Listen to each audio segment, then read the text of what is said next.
8 मार्च 2026 को ही हम T20 world champion बने थे और अब 11 जुलाई को हम लगातार 6 मैचेस हार चुके हैं right after becoming world champion, और वो भी किससे? आयरलैंड और इंग्लैंड से। एक टाइम था जब T20 में इंडियन क्रिकेट को सबसे डोमिनेंट टीम माना जाता था। ICC trophies, bilateral series and even aggressive batting में सबसे ऊपर नाम सिर्फ इंडियन टीम का ही आता था, और ऐसा लगता था कि मानो इंडियन टीम को रोकना नामुमकिन है, इम्पॉसिबल है। लेकिन हमारे पास दो ऐसे लोग थे जिन्होंने इस इम्पॉसिबल काम को पॉसिबल करवा दिया। जी नहीं, मैं बात आयरलैंड या फिर इंग्लैंड के किसी प्लेयर या कोच की नहीं कर रहा हूँ, मैं बात कर रहा हूँ जीती एंड आगरकर की। क्योंकि जिस हिसाब से इन्होंने इंडियन टीम की वाट लगाई है ना भाई, आई मीन सैल्यूट इस जोड़ी को। अरे वर्ल्ड चैंपियन टीम का पोस्टमार्टम।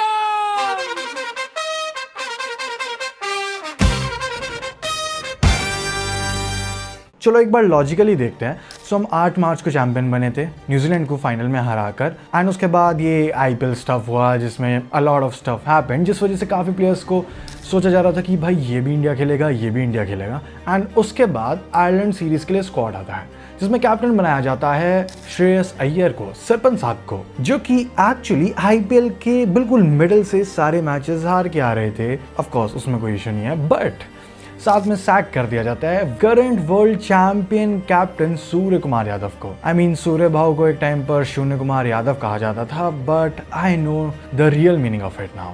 उस शून्य का मतलब था 0 बायलैटरल एंड 0 मल्टीनेशनल टूर्नामेंट में हार, end of course 0 T20 series का भी हार। और अब तो हम वाइट वॉश हो गए हैं, जिसमें से एक हार है आयरलैंड के खिलाफ। एंड सरपंच साहब का जादू चला तो, पर वो जो हार वाला जादू था वो ज्यादा चला है। टीम में बस इश्यूज ही इश्यूज हैं।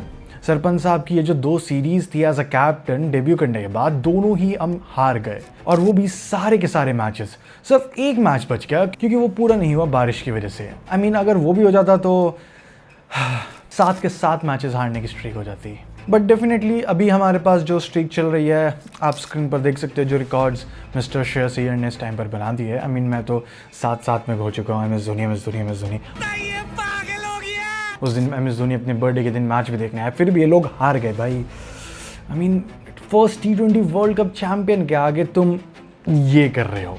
एंड इन हार को देखकर यही लगता है कि इंडियन प्लेयर्स बस फ्लैट ट्रैक बुली ही है, क्योंकि जोफ्रा आर्चर ने भी सिमिलर स्टेटमेंट दी जिसमें उन्होंने बताया कि आईपीएल की पिचेस कैसी होती हैं, जो कि एक्चुअली ये रिजल्ट भी दिखा रहा है। क्योंकि जब आपको फ्लैट ट्रैक्स नहीं मिलते तब ऑल आउट अटैक का टेम्पलेट काम नहीं करता। जब संजू और अभिषेक जल्दी आउट हो जाए तो मिडिल ऑर्डर के पास प्लान बी नहीं था। हर बॉल पर बाउंड्री मारने के चक्कर में टीम लगातार कोलैप्सेस का शिकार हो रही थी, जो कि वर्ल्ड कप में ऑब्वियसली उतना ज्यादा नोटिसेबल नहीं हुआ, क्योंकि हर मैच में कोई ना कोई एक प्लेयर जरूर चल जाता था, एक्सेप्ट साउथ अफ्रीका वाला मैच, क्योंकि इसमें सेम इशू सब प्लेयर्स नहीं कर दिया। बट हियर्स द थिंग, ये जो भी चीजें पिछले 1-1.25 महीने से चल रही है, इसमें गलती किसकी है? Is it coach, the captain, any specific player और द होल टीम? चलो बात करते हैं इस जीजी एरा के पीक डाउनफॉल के बारे में।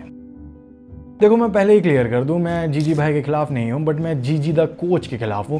स्पेसिफिकली जब से ये जो टर्म बनी है जीजी एरा, क्योंकि मैंने लिटरली गौतम गंभीर की तारीफ करते एक स्पेसिफिक वीडियो भी बनाया था, क्योंकि मुझे इनसे बहुत उम्मीद थी कि बहुत अच्छे कोच हो गए ये वो। But bro, I am telling you, as a cricket fan I was the most disappointed person at that time. And you know what, Indian team इन सभी चीज़ों से जीत सकती थी। पता है कैसे? अगर उस दिन अभिषेक शर्मा मिचेल स्टार्क की उस बॉल को खेल देते 2024 के आईपीएल फाइनल में, तो सब चीज़ें, पूरी टाइमलाइन चेंज हो जाती भाई।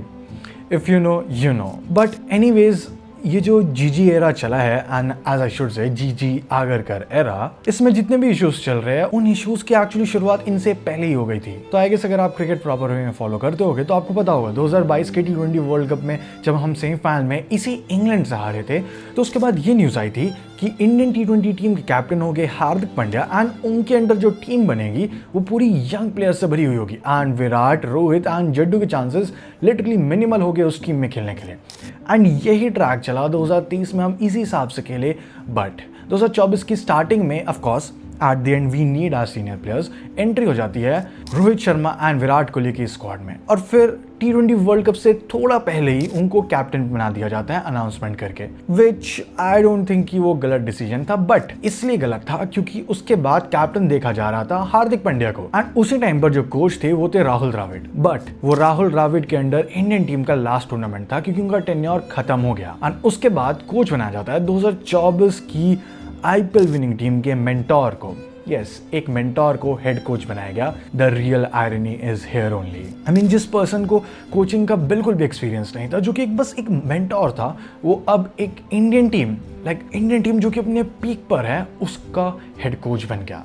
एंड उसके बाद उन्होंने जो सबसे पहली चीज़ करी, I mean of course Virat Kohli and Rohit Sharma ने रिटायर हो गए थे, इवन जड्डू, लेकिन उन्होंने जो सबसे पहली चीज़ करी वो था न्यू कैप्टन अपॉइंट करना, और उन्होंने कैप्टन बनाया सूर्य कुमार यादव को। और ये थोड़ा शॉकिंग था क्योंकि I was following cricket really obsessively back then, and it was very clear कि हार्दिक ही कैप्टन होने वाले हैं, लेकिन ये डिसीजन काफ़ी ज़्यादा शॉकिंग था। एंड इसके बाद सूर्य कुमार यादव को उन्होंने बैक किया, ऑफकोर्स वो KKR में उनके साथ थे, तो एंड साथ में उन्होंने टीम में वापसी दिलवाई संजू सैमसन को भी। तो इन चीज़ों से इतना क्लियर हो गया कि थोड़ा सा तो फेवरेटिज्म है। देखो, अब चाहे वो फेवरेटिज्म हो या फिर बैक करना हो, you can call it anything, but still बाइसनेस थी थोड़ी बहुत।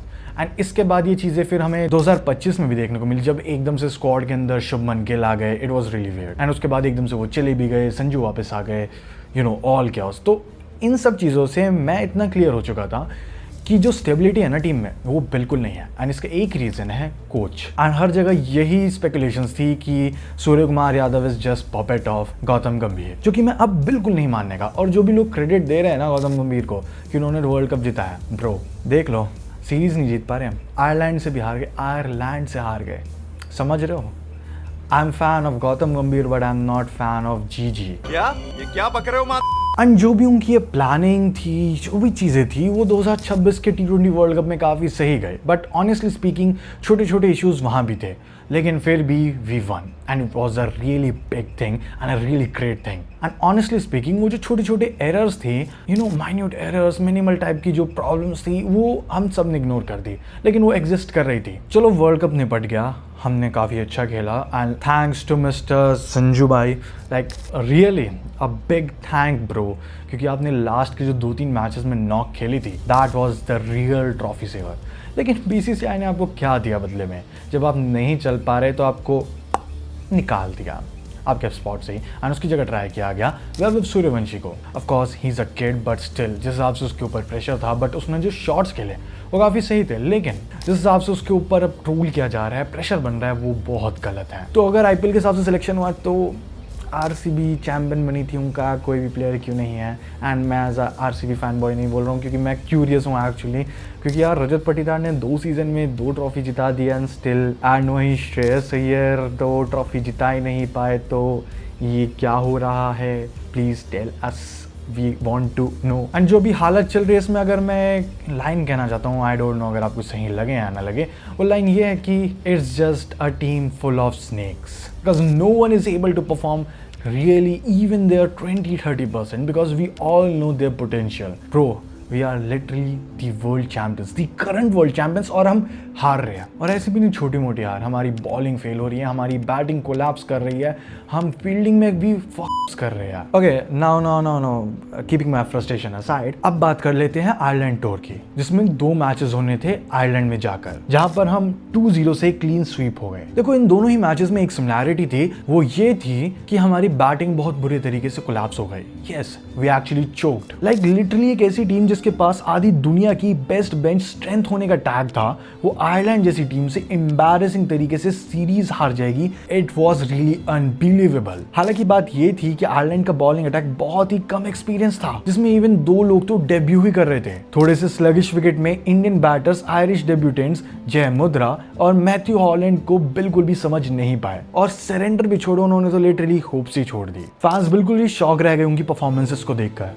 इस अपसेट की किसी ने भी उम्मीद नहीं करी थी, और इंडियन टीम 2023 के बाद अपनी पहली T20 सीरीज हारी थी। अब इसके बाद लोगों को लगा कि ओके, होता है, थोड़े बहुत इश्यूज आते हैं टीम में, प्रॉब्लम्स होती है, ये सब सॉल्व हो जाएगा अगली सीरीज में, बिकॉज अगली सीरीज है इंग्लैंड, एंड हमारे लड़के, हमारी पूरी टीम अपना बेस्ट देगी वहां पर जाके। But we all were wrong, क्योंकि वहां पर हमें मिला असली रियलिटी चेक कि ये जो वर्ल्ड चैंपियन है, ये टैग हम डिजर्व अब नहीं करते, ये बस मार्च तक ही सीमित था। Phil Salt, Harry Brook, Jacob Bethell और जॉस बटलर ने इंडियन बॉलर्स की धज्जियां उड़ा के रख दी। Yes, I am using the right word, क्योंकि अगर आप बैटिंग देखोगे हाइलाइट्स में जाकर, it's really unbelievable to say, it's really shocking to say कि यही बॉलर्स थे जिन्होंने अभी हमें वर्ल्ड चैंपियन बनाया था। And back to back matches में इंडिया बड़ा टोटल सेट करने के बावजूद भी उसको डिफेंड नहीं कर पा रही थी, और जब रन चेस की बारी आई तो जो उनका अल्ट्रा अग्रेसिव अप्रोच था वो फ्लॉप हो गया, जिसका रिजल्ट बना एक humiliating white wash. Team India England के अगेंस्ट 5 मैचेस की सीरीज में एक भी मैच नहीं जीत पाई, एंड इंग्लैंड 4 मैचेस को जीत गई, जिसमें से एक मैच हुआ नहीं था। और ये जो 4 मैचेस थे, आई am telling you, in 4 matches में मुझे एक बार भी ऐसा नहीं लगा कि 11 के 11 प्लेयर्स अपना बेस्ट दे रहे हो। It was not like a team game, it was just कि आया,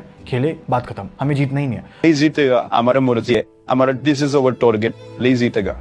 हमें तो बस खिलाने के लिए बुला रखा है, तो हम खेलेंगे। हमारा इंटेंट, हमारा माइंडसेट, हमारा कुछ भी मैटर नहीं करेगा, क्योंकि बस हम खेलने ही तो आए हैं। कुछ महीनों पहले जो टीम लगातार जीत रही थी, जिसका स्किल गैप दुनिया में सबसे ज्यादा लग रहा था, वो अचानक से एकदम क्लूलेस और आउटडेटेड लगने लग गई। And here's my question again, तो यहाँ पे प्रॉब्लम किसकी है? कोच, कैप्टन, प्लेयर्स और एक्चुअली ऑल ऑफ देम। तो अगर हम ध्यान से एनालाइज करें तो ये डाउनफॉल ओवरनाइट नहीं आया, ये cracks world cup winning campaign के दौरान भी थे, एज आई सेड बिफोर। बस जीत की खुशी में वो चीजें छुप गई, क्योंकि यहाँ पे सबसे पहला बड़ा पॉइंट आ जाता है इंडिया का ultra aggressive approach, and as I should say blind approach. India ने पिछले कुछ सालों में 220 से ज्यादा रन बनाने की आदत तो डाल ली, मगर ट्रिकी और स्लो पिचेस पर इनिंग्स को एंकर करने की आर्ट भुला चुके हैं। Now the second reason is India की बॉलिंग इस पूरी सीरीज में टूथलेस लग रही थी, यानी कि वो बहुत ज्यादा पावर को लैक कर रही थी। अगर आप इंडिया की बॉलिंग को क्लोजली देखोगे तो बुमराह एक अकेले ऐसे बॉलर रहे हैं जो आधी प्रॉब्लम सॉल्व कर देते थे। वो पावर प्ले में विकेट्स लेते थे और डेथ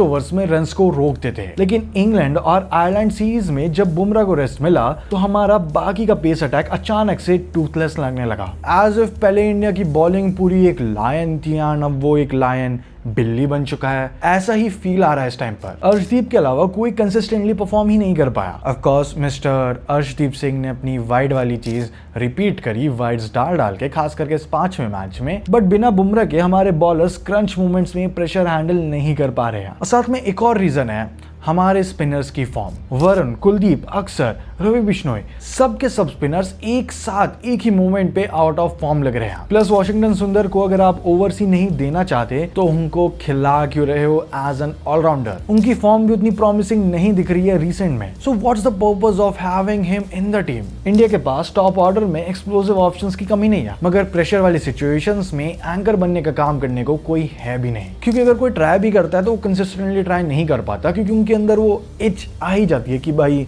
ओके, मैंने ये आराम से खेल दिया, इस पे बॉल पे कुछ नहीं, यहाँ ये डॉट बॉल गई, मुझे 6 मारना चाहिए। और वो जो 6 होता है वो 6 आता ही नहीं, they get out, they just get out. Hardik Pandya जब आउट ऑफ फॉर्म या इंजर्ड होते हैं तो हमारा लोअर मिडिल ऑर्डर एक बड़ा वॉइड क्रिएट करता है। जब विकेट्स गिरती है तो इनिंग्स को डीप ले जाकर फिनिश करने वाला कोई टीम में है ही नहीं। शिवम दुबे की फॉर्म भी रिसेंट टाइम में उतनी अच्छी नहीं रही है जिस हिसाब से वो माने जाते हैं बढ़िया बैट्समैन। अक्षर पटेल की बैटिंग भी काफी रिग्रेस हो गई है लेटली। एंड वॉशिंगटन सुंदर, आई मीन उनके बारे में मैं क्या ही कहूँ, आप इस मीम को ही देख लो। What does he even do? Because वो फिनिशर का रोल कभी कर ही नहीं सकते। इंडिया को एक decent lower middle order batsman की काफी कमी महसूस हो रही है। अब वहीं अगर मैं बात करूं बैट्समैन की फॉर्म की, वो भी कुछ ज्यादा ही फ्लक्चुएशन में रही है। लाइक क्राफ्ट कुछ बस ऐसा ही ऐसा चल रहा है सबके सबका, और संजू को लिटरली उन्होंने बैक करने ही चला। लाइक उनको लिटरली जीजी का फेवरेट स्टूडेंट कहा जाता था और उन्होंने उनको हटा के वैभव सूर्यवंशी का डेब्यू करा दिया। बस 3 मैचेस खिलाया एंड फिर बाय बाय कर दिया। क्या हो रहा है समझ नहीं आ रहा कुछ भी। आई मीन मैं तो कहूँगा कि ईशान किशन को ही हटा देते या फिर तिलक वर्मा को ही हटा देते अगर लेफ्टी को भी खिलाना था, और ऊपर से ऐसे बैट्समैन की जगह जिनको आप अभी ज़्यादा ट्रस्ट नहीं कर सकते। यार संजू सैमसन ने लिटरली तुम्हें वर्ल्ड चैंपियन बनाया था, याद रखना इस बात को। जब लास्ट के 3 मैचेस में सबसे ज़्यादा नीड थी ना, बस उसने रन मारे हैं। ये जो आपके फेवरेट बैट्समैन है ना, समझ जाओ जिनकी बात कर रहा हूँ, ये कुछ नहीं कर पाए, याद रखना। ऑफकोर्स संजू सैमसन को मैंने उस टाइम पे जोक्स वगैरह करे, but this time bro I would be part of justice gang because he deserve chance in the team, like at least एक चांस तो और दो।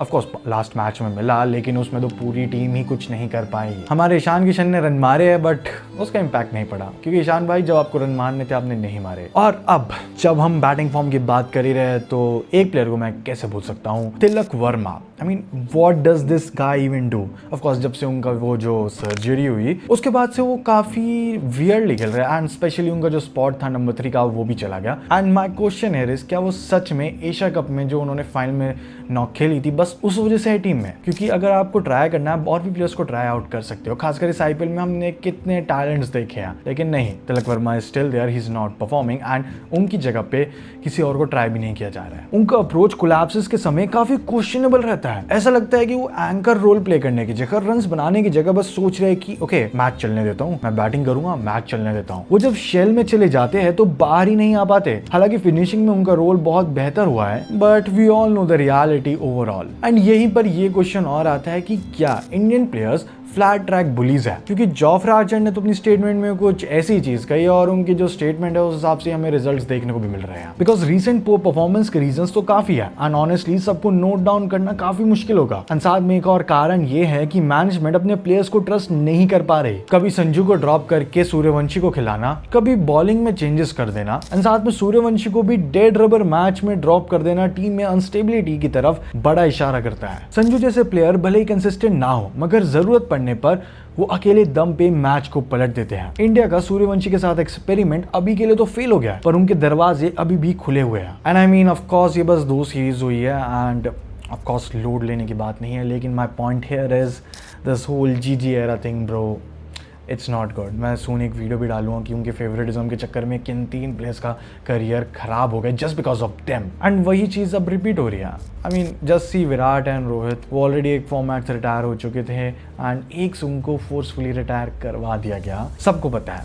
It's a little fact. And अब देखते हैं कि क्या रहेगी चीज़ें। अगर आप चाहते हो कि मैं एक पूरी म्यूजिक वीडियो बना के इस पे डालूँ, देन कमेंट डाउन आगर कर दिखाए, कमेंट डाउन। मैं इसको ज़रूर अगर अच्छा बन गया तो यूट्यूब पर डालूंगा। बाकी देखते हैं कि क्या इंडियन टीम अपनी गलतियों से समझेगी, या फिर उन गलतियों को रिपीट करके फिर से ये पूरा सर्कस बना देगी। क्योंकि at the same time FIFA चल रहा है, एंड आई डोंट थिंक कि 90% क्रिकेट ऑडियंस देख भी रही है इस इंग्लैंड सीरीज को, एंड इंटरेस्ट खत्म होता जा रहा है। Because as a cricket fan मैं इस टाइम पे फीफा में ज़्यादा इंटरेस्टेड हूँ rather than watching our boys playing in England. सया आपके जो भी ओपिनियंस हो कमेंट में बता देना। That's it for this video. अगर आपको ये जानना है कि इंडिया ने 2018 में अंडर 19 वर्ल्ड कप कैसे जीता था तो यहाँ पर क्लिक करो। अगर आपको ये जानना है कि बीसीसीआई सबसे रिचेस्ट क्रिकेट बोर्ड कैसे बना तो यहाँ पर क्लिक करो। Thanks for watching, see you in the next one.